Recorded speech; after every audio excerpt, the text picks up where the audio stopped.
सरकारी आंकड़ों से पता चलता है कि सऊदी अरब की बेरोजगारी दर 2023 की पहली तिमाही में वार्षिक आधार पर गिरी है, क्योंकि राज्य में लेबर मार्केट इंडेक्स में सुधार हुआ है, जो अधिक महिलाओं के कार्यबल में शामिल होने से हो पाया है।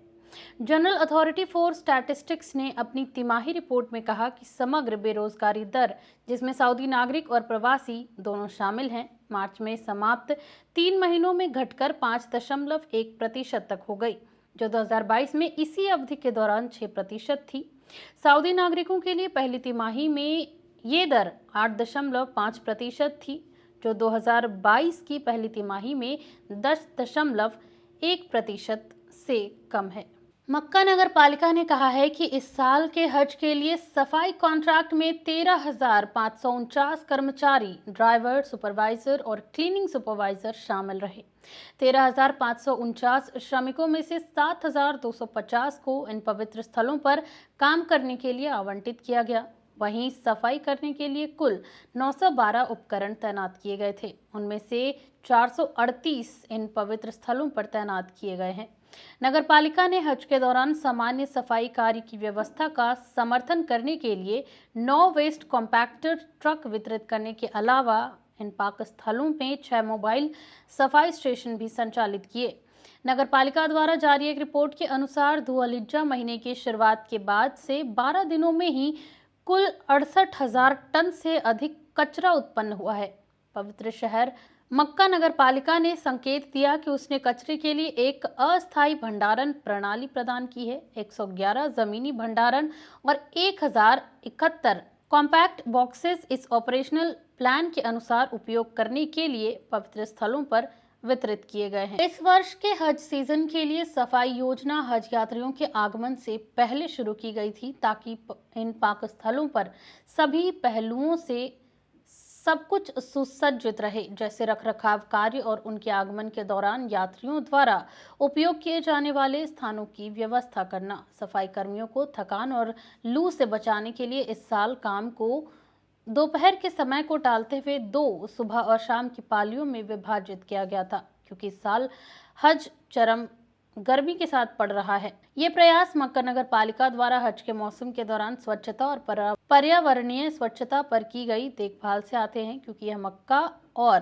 पाक स्थलों में उनकी यात्रा के दौरान हज यात्रियों के साथ आने वाले स्वास्थ्य पर्यावरणीय पहलुओं से संबंधित है। मक्का में सऊदी अरब बॉय स्काउट्स एसोसिएशन ने सार्वजनिक सेवा शिविरों और पाक स्थानों के आंकड़ों से पता चला है कि इस साल के हज के दौरान कुल 2,06,582 हज यात्रियों के खो जाने की सूचना मिली थी, जिनमें से 12,589 लोगों को स्काउट्स द्वारा उनके देशों के हज मुख्यालयों तक निर्देशित किया गया था, जबकि उनमें से 1,93,993 लोगों को स्मार्ट एप्लीकेशन के माध्यम से मार्गदर्शन प्राप्त हुआ।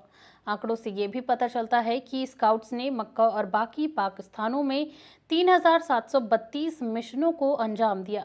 सऊदी अरब बॉय स्काउट्स एसोसिएशन के उपाध्यक्ष और सेवा शिविरों के सामान्य सुपरवाइजर अब्दुल्ला अल फहद ने कहा कि ये मिशन एसोसिएशन के अध्यक्ष यूसुफ अल बानियान से प्राप्त स्काउट्स के समर्थन से सफल हो पाया।